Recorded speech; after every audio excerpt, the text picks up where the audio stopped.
welcome to Ngorex. Batan ngomongkeun batur, mending ngomongkeun Forex. Pak Herman, kumaha damang? Alhamdulillah, Bang bisa santai ya. Siap, Pak Herman. Kita ngobrol santai aja Pak Herman tentang Pak Herman batan Forex ya. Ya, Jadi kemarin sempat episode 1 sampai episode 2 sama Pak Herman. Oke, Pak Herman udah berapa lama di Forex? untuk mengenal bisnis trading ya, sama sih saya dulu bukan trading di forex sih, Iya. lebih di indeksnya. Saya dari tahun 2007. Nah, bedanya indeks dengan Forex apa tuh? Hanya produknya aja sih sebenarnya. Cuma kalau indeks kan lebih ke indikator ekonominya ya, di suatu negara. Kalau forex kan mata uangnya. Sistemnya tetap beda atau masih sama? Sama semuanya. Untuk trading semua sama. Cuma kan tergantung orang mau trading di forex atau di indeks, tergantung yang memfasilitasi provider itu sendiri ada atau enggak biasanya. Sebelum di indeks atau dari awal di indeks? Ya, saya sebelumnya sih bukan di Dimex ya, tapi ada di perusahaan lain juga. Saya dari tahun 2007 ya banyak faktornya ya. Kalau saya bilang kalau untuk di broker ya tergantung kenyamanan kita sih sebenarnya. Ya, apalagi sekarang saya berawal dari sebagai sales marketing, tapi untuk sekarang lebih ke sales dan trader juga sih sebenarnya kalau sekarang. Tapi waktu dulu nih ketika menjadi sales, Pak Herman jadi trader juga nggak? Untuk awal saya pure di sales, tapi selama 1 tahun saya baru ke trader. Dalam artian saya terjun langsung dengan biaya saya sendiri sih sebenarnya kalau trading dengan uang tabungan pribadi. Di hasilnya pasti nanyain hasil nih saya. Kalau dirasa hasil sih untuk awal-awal saya jujur masih terseok-seok. Kalau untuk di tahun 2000 saya pertama mengenal bisnis trading kan 2007 ya. 2009 baru saya mau coba dengan uang pribadi gitu. Nah 2009 sampai 2012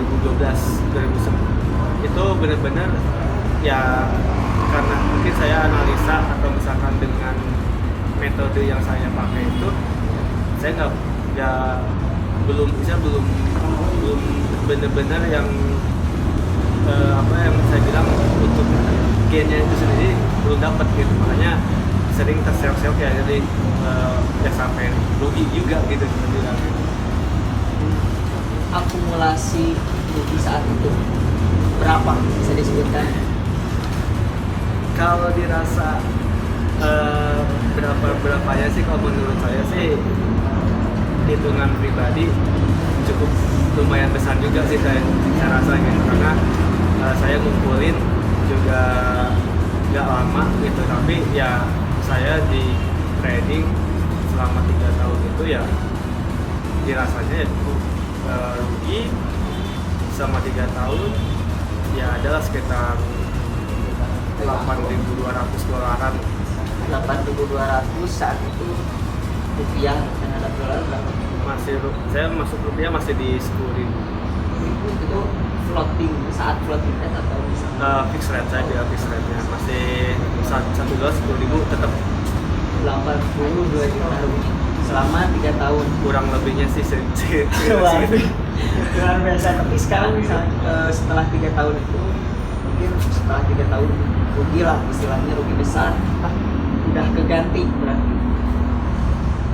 Alhamdulillah, karena gini ya, saya berbicara untuk awal-awal saya belum nemuin yang namanya teknik simple secara seperti apa sih cara tradingnya gitu. Nah untuk awal-awal saya pun belajar mengenal yang namanya komunitas juga, komunitas trading, terus saya belajar juga di YouTube channel apapun yang mengenai edukasi tentang forex ataupun simpelnya ya saya pun pengen nyari wawasan juga gitu nama-nama ilmu gitu. Ya alhamdulillah 2016 lah saya bilang 2016 udah mulai merasakan yang namanya cara tekniknya seperti ini simpelnya gitu. Udah punya passion lah gaya. Ada passion gayanya, jadi secara aturan ya saya menemukan yang namanya tekniknya gitu. Sebenarnya untuk kliknya, untuk cara masuk entry pasar itu seperti apa. Berarti selama 13 tahun kurang lebih berapa broker yang Pak Herman masukin? Kalau berbicara broker, saya sih orangnya nggak mau kalau misalkan saya menemui yang namanya broker itu pengen yang namanya kenyamanan. Yang pertama kenyamanan buat diri saya pribadi, dan misalnya kalau saya sebagai sales atau misalkan sebagai marketing itu ya tentunya ke member itu sendiri gitu. Ya. Nah ya saya pun mencari kenyamanan buat member juga gitu. Saya mungkin kurang lebih tapi saya lebih ke untuk di Bandung ya, mungkin kalau di Bandung sendiri dari 2007 sampai 2000 sekarang tuh di Dimex berarti yang keempatnya yang keempatnya kalau saya. Siap. Berarti apa perbedaan yang Pak Herman rasakan ketika di broker A, B, C, sekarang terakhir di Dimex?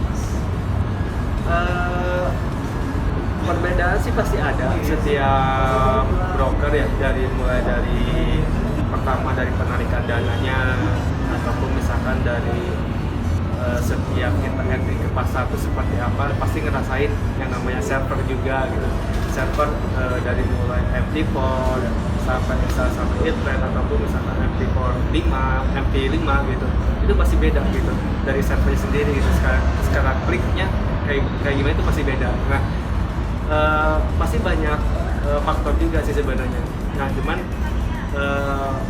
banyak juga kelebihannya ya, apalagi yang saya temuin sekarang tuh kayak di Dimex ya sekarang untuk di penarikan dana sebenarnya itu lebih cepat saya bilang gitu.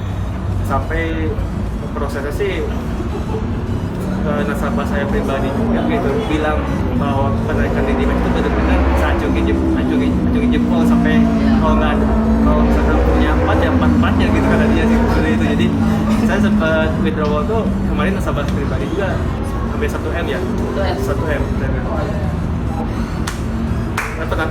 Orang di perusahaan lain itu bisa ditunda-tunda kalau 1M. Iya. Tapi kalau di sini 10 menit mau berapapun dikeluarkan. 10 menit. Berarti saya kira nih ya, ketika oke lah hitungan belasan juta, puluhan juta masih bisa di bawah setengah jam atau sejam, di bawah sejam. Tapi ini 1M, saya kira ini pasti mikirnya udah 3 hari lah minimal gitu ya. Ya itu kalau di tempat lain mungkin dari jam 8 ya sampai jam 11 siang.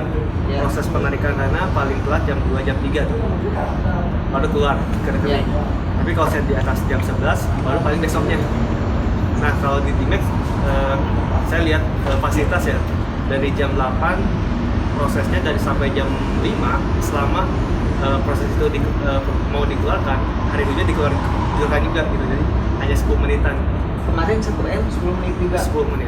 Gila. Makanya nasabah tuh member saya pribadi juga ya benar-benar itu angkat jempol juga sih sebenarnya. Itu fasilitas sih sebenarnya. Karena yang dilihat tuh ya kita proses profit ya harus dibayar juga gitu. Profit 1M sejumlah 1M itu emang benar-benar pure si nasabahnya sendiri, atau kan broker di sini di Indonesia mungkin khususnya broker lokal sering mungkin mendengar yang si nasabahnya itu dimainkan oleh si marketingnya, dimainkan si marketing. Kalau di sini sejumlah itu sendiri atau emang kalau untuk broker saya bilang bagi di Indonesia ya, aturan broker itu kan menurut undang-undang itu yang namanya transaksi itu sebenarnya harus member atau misalkan nasabah itu sendiri. Itu yang menurut aturan undang-undang. Makanya di sini benar-benar untuk si member itu sendiri ya harus benar-benar transaksi sendiri gitu. Makanya fasilitas yang kedua itu ada namanya edukasi, saya bilang edukasi buat nasabah. Nah, dari mulai awal yang nasabah nggak tahu, apalagi yang mungkin pengalaman saya pribadi gitu, jangan sampai pengalaman saya pribadi yang kemarin habis di awal itu jangan kulangin lagi. Makanya ada namanya edukasi gitu, edukasi dari newbie, dari member newbie sampai misalnya sampai expert lah, itu di sini ada gitu. Makanya dari awal ya benar-benar yang trading itu harus nasabah, jangan sampai si sales itu yang kebujuk rayu sama marketing lah saya bilang gitu. Makanya benar-benar nasabah itu yang trading. Berarti manfaat itu masuk ke ya saya rasa itu tadi fasilitas sih sebenarnya saya bilang gitu. Saya bertahan untuk di sebuah perusahaan itu lihat fasilitas dulu, fasilitas buat member sebenarnya lihat dulu seperti apa gitu. Yang pertama tentunya dari penarikan dana, edukasinya juga harus perlu gitu, karena setiap nasabah pun saya perlu edukasinya juga, saya pun ya sama gitu, perlu juga gitu edukasi juga. Jadi upgrade minimal ya. Jadi perkembangan market seperti apa, upgrade terus setiap hari. Masuk ke si member ini atau si trader, ketika kita melakukan trading, harus alatnya itu banyak monitor atau satu aja cukup? Kalau sebagai trader ya saya bilang, kalau banyak monitor itu kita bilang passion sih sebenarnya, passion. Karena gini kalau kita banyak monitor juga, kalau misalkan kita nggak ada pengetahuan mengenai ilmu trading ya percuma juga gitu.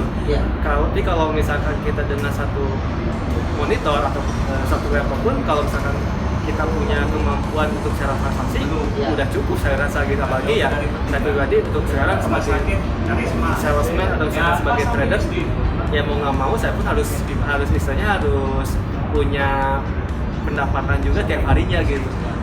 Dengan teknik simpel seperti apa, setiap hari saya dapat udah cukup menurut saya seperti itu. Kalau di Binex sendiri nih, semisal saya mau masuk ke Binex, berapa sih minimal yang harus saya keluarkan untuk modal awal ini? Tergantung ini ya sebenarnya. Kalau untuk di Binex sendiri, kalau kita bicara ideal untuk transaksi, sebenarnya minimal kita di angka 100 juta itu udah menurut saya sih ketahanan dana udah cukup. Karena bicara yang namanya bisnis transaksi, apalagi di perdagangan seperti ini, kita harus bicara ketahanan dananya, transaksinya seperti apa. Nah, dengan 100 juta kita transaksi itu nggak semuanya, tapi kita yang transaksi kita dengan manajemen yang kita pakai itu seperti apa. Jadi manage resikonya dulu minimal. Nah, untuk idealnya kita di atas 100 juta. Kenapa 100 juta? Ya tadi ketahanan dana kita bicara. Saya pun dulu pernah trading ya, untuk pertama modal di awal ada yang minimal yang kecil. Yang pertama saya di $1.000. Ya saya rasa sih untuk saya mungkin dengan pengalaman saya pribadi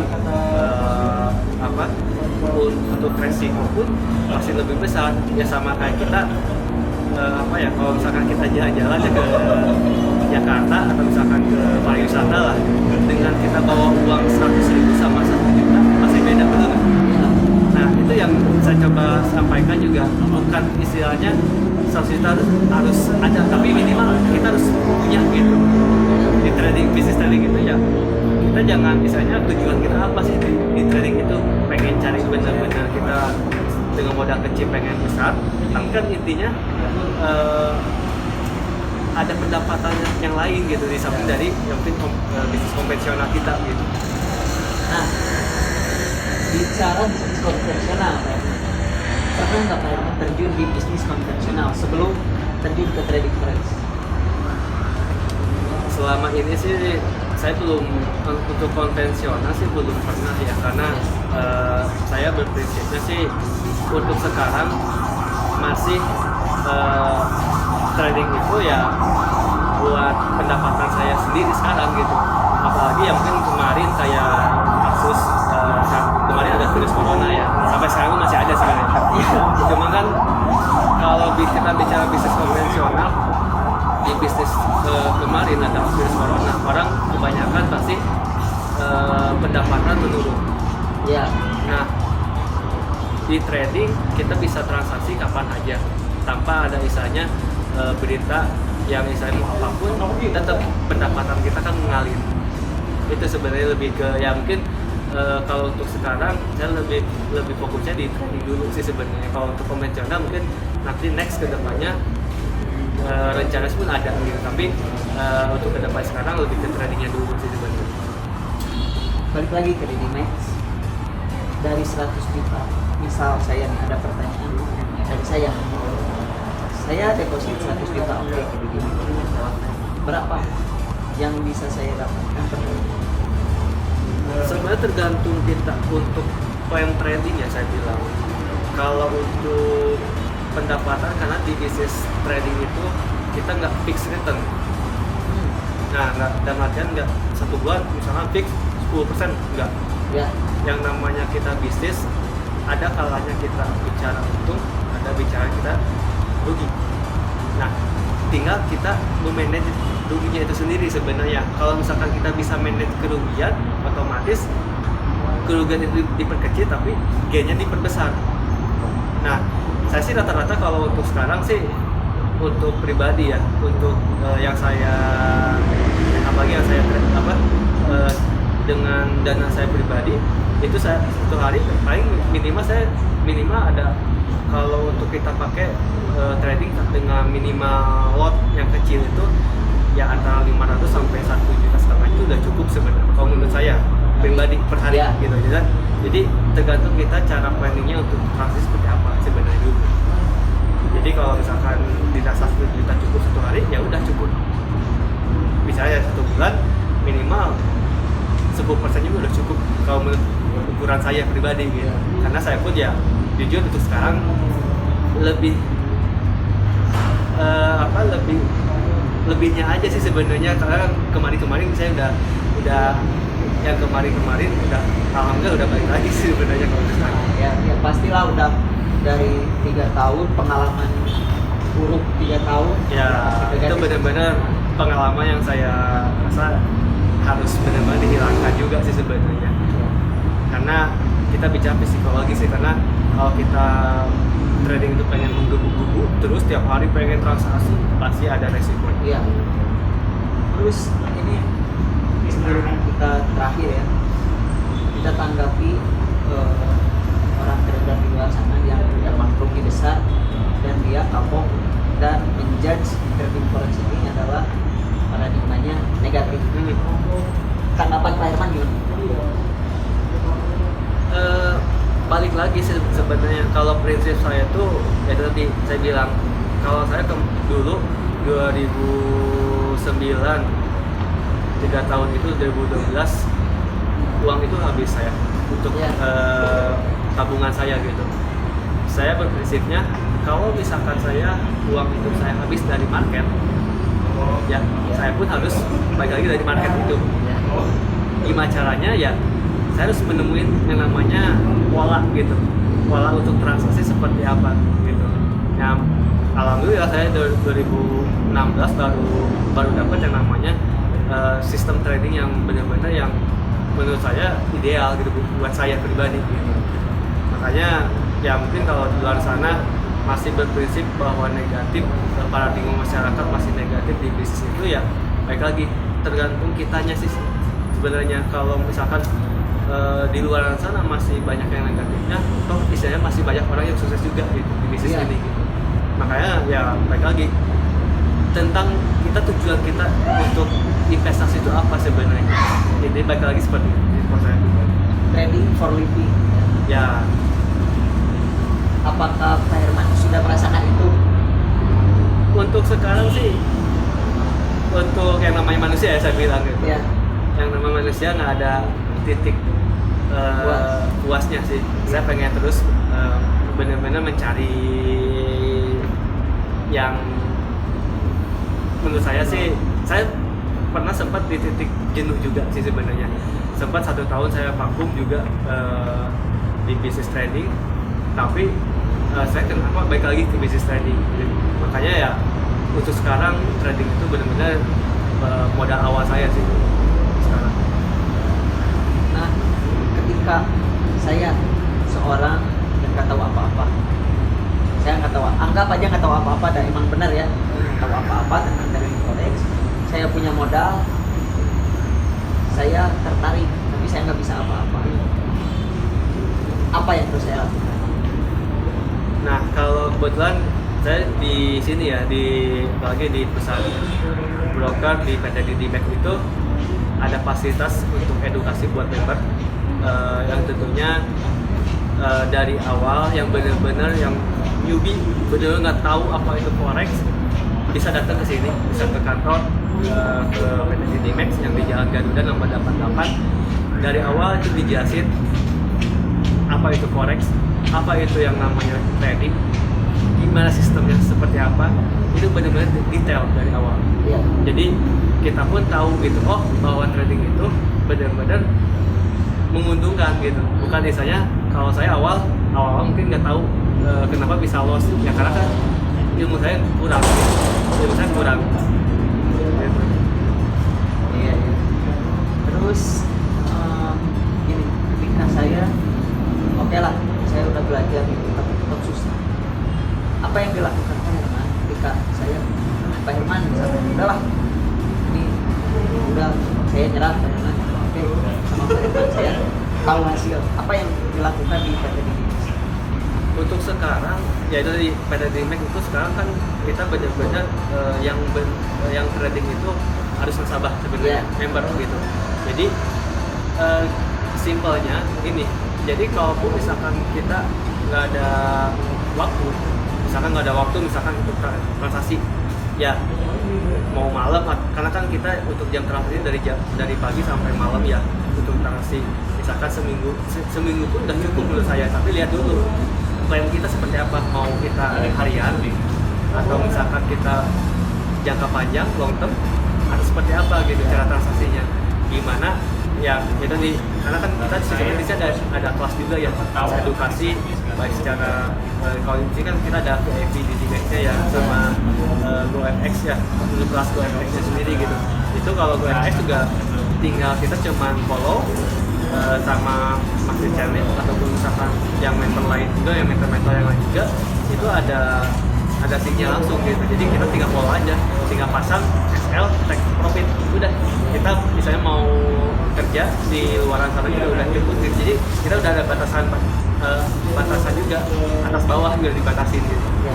Tapi kalau misalnya ini balik lagi ke saya udah pokoknya saya udah malas.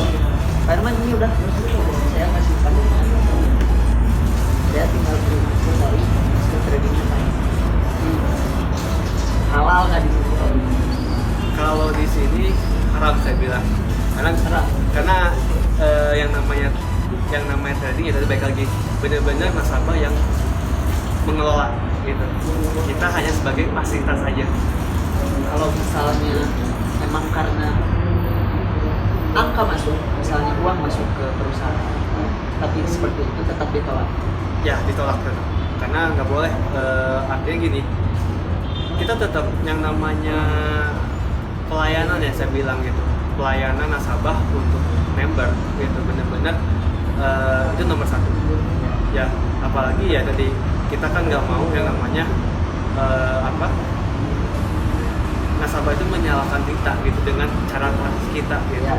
Itu bedanya di sana, karena psikologis kita itu beda gitu dengan misalnya dengan kita men-tradingkan sama orang itu men-trading juga gitu, itu beda.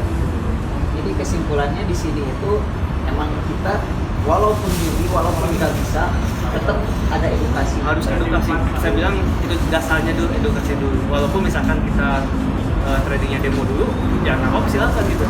Ya silakan demo dulu. Benar-benar ya kita belajar dari awal trading dulu. Benar-benar kita harus mengetahui, oh bisnis itu menguntungkan gitu. Saya oke, terakhir sebelum ditutup, apa yang bisa Pak Herman sampaikan tentang trading forex yang Pak Herman lakukan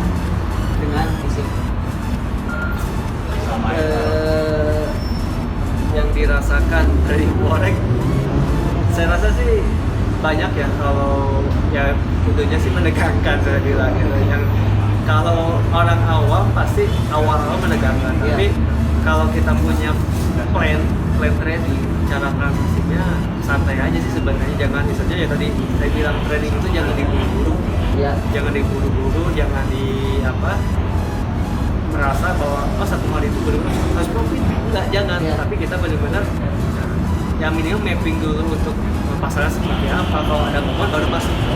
Itu sebenarnya kalau kita trading. Jadi jangan asal masuk juga, kalau nggak ada momen ya ngapain kita harus masuk. Ya, jadi kesimpulannya di situ tidak menyarankan kita untuk seorang nasabah dimainkan oleh marketingnya Ya, atau ya. mentornya, Itu- tapi dengan cara diberi edukasi, silahkan diberi sanksinya, silahkan. Ya betul seperti itu. Jadi ya itu fasilitas juga sih sebenarnya ya tadi di Dimex. Saya rasa sih untuk perbandingan dengan saya dari awal ya, dari mengenal yang namanya broker, apalagi ya di Bandung ini ya, banyak istilahnya yang tentunya perbedaan kelebihan fasilitas juga sih buat member sama nasabah ya saya bilang gitu. Itu dari mulai dari penarikan dana, edukasinya itu benar-benar beda gitu saya rasa gitu. Nomor satu ya saya bilang sih di Dimex masih di atas lah saya bilang. Ya. Satu kata untuk ini maksudnya. Di Dimex saya rasa sih satu kata ya. Ya. Kalau satu kata di Dimex terbaik saya bilang. Oke, balik lagi di Forex, ngomongin batur mending ngomongin Forex. Hatur nuhun Pak Herman. Sami-sami.